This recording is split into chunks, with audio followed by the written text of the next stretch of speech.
Hello YouTube, Outlaw 2747 back again. I'm having a generally lazy day. It's 2 o'clock p.m. I woke up at around 1. My friend called me. I have no idea what I want to do today. I don't know if I want to go to the movies to see Spider-Man. I don't know if I want to go to a cookout. I don't know if I want to go see fireworks. I know one thing, I'm going to rock the Army shirt. Yeah, I'm going to rock the Army shirt because of Independence Day. But while we're talking about Independence Day, which is actually the purpose of this video, I kind of want to just briefly reflect upon it.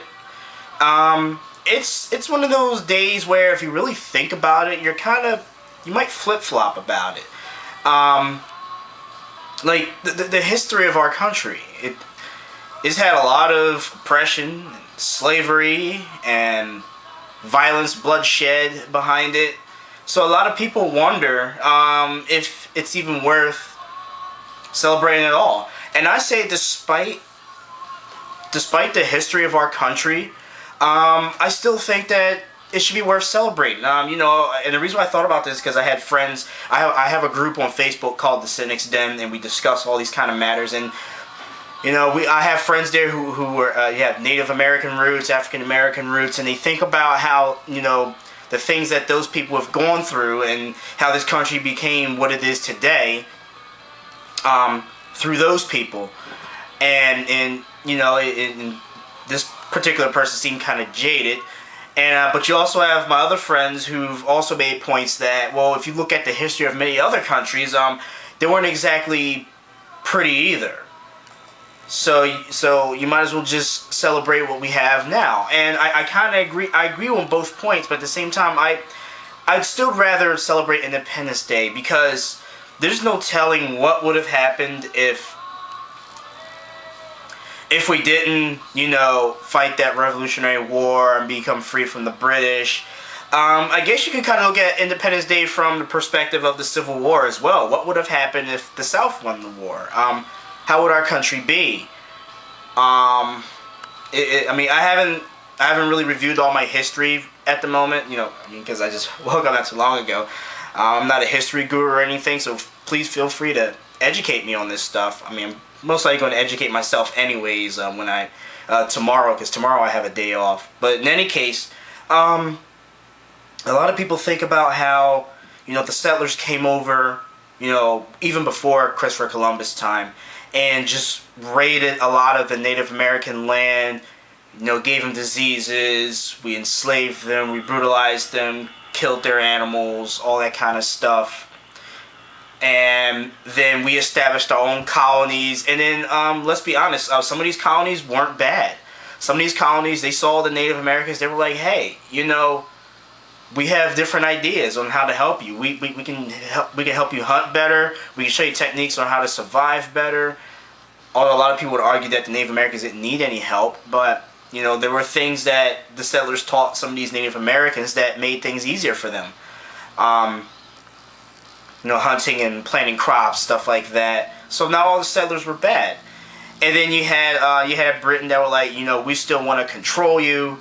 You know, you belong to us. And the colonies were like, no, leave us alone. Like, this is where we want to stay now. We want to establish our own thing. And Britain was like, no, you're going to listen to us or else. And you had this big nasty war. And then, you know, America became what it is today.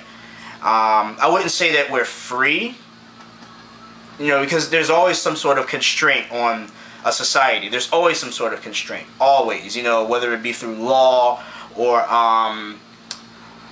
social paradigms, anything like that. But let's be honest that America does have a lot of things going for it that other countries don't. We don't have constant civil wars. Yeah, we do have our poverty, we do have our violence and stuff, but it's not nearly on the scale as, like, you know, a lot of third world countries.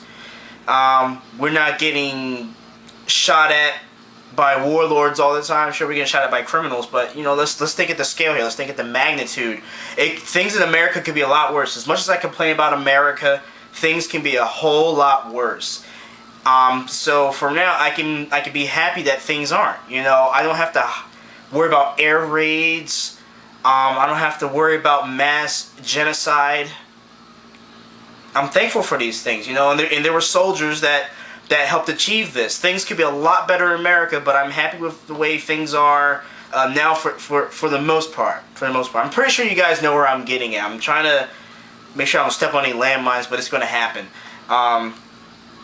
We have it easy compared to a lot of other countries. Our problem is that America, unless it's against other countries, we don't seem to have any kind of unity.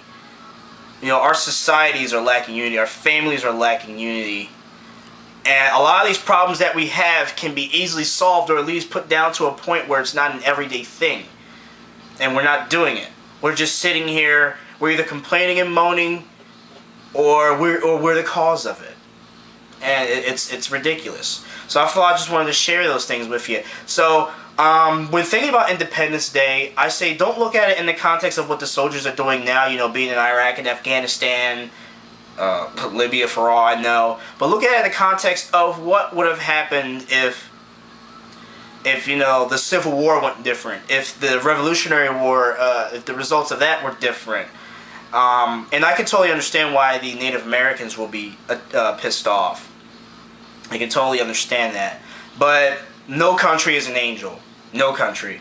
We've all done our bad. And I'm not saying that, you know, what we've done prior to the Revolutionary War and even after the Revolutionary War was good. But it did lead us to where we are today. And I do want to thank those soldiers of old who've paved the way. It's a shame that you had selfish and evil people that have done the things they did, but if it wasn't for some of those people, I have no idea what we'd be doing right now. I have no idea how this country would be. And me being a veteran myself, I would like to thank those veterans for putting this here. And I just hope that we can move forward, you know, clean some of the messes that we have up in this country. I don't think they're all ever going to go away, but we can at least lower them to the point where they're not such big concerns. We can get more education. We can have more unity within the communities and stuff, especially the black community. I stress that a lot, you know, me being African American and all, and seeing the ghettos and everything. So I say, instead of just recognizing this country via barbecue and getting drunk, which that seems to be the theme for every holiday, which I may make a rant about that. Every holiday is about getting drunk now. I don't understand it. But instead of just looking at Independence Day at just that level of just getting drunk and eating hot dogs and hamburgers, let's reflect upon it. Reflect upon it, reflect upon it, you know, talk about it. And let's you know, kind of discuss things that America can do better. We can't completely right those wrongs back then, but we can definitely move forward and make this a better place. And let's be happy that we have the ability to speak on these ideas and make this a better place. You know, let's be proud of the Constitution. That's how I look at it. I mean, everybody else is going to have their opinions. I would prefer that if you are going to comment on this video, you do so a bit respectfully. I don't think I really truly offended anybody here. If I did, I'm sorry. You know, yeah, I know, I rarely apologize for that. I'm usually very blunt, but, you know, I'm actually trying to be civil. You know, I'm not throwing out 20 million F-bombs and all that stuff. I'm really reflecting upon this stuff, and I'm asking you to do the same. But I think we should be happy for how America is for the most part. So, I mean, that's just my idea. It's Outlaw 2747, signing the frig off. Please leave your comments below. Let me know what you think. Maybe you can educate me a bit. I don't come on these videos just to teach people. I want to learn from you.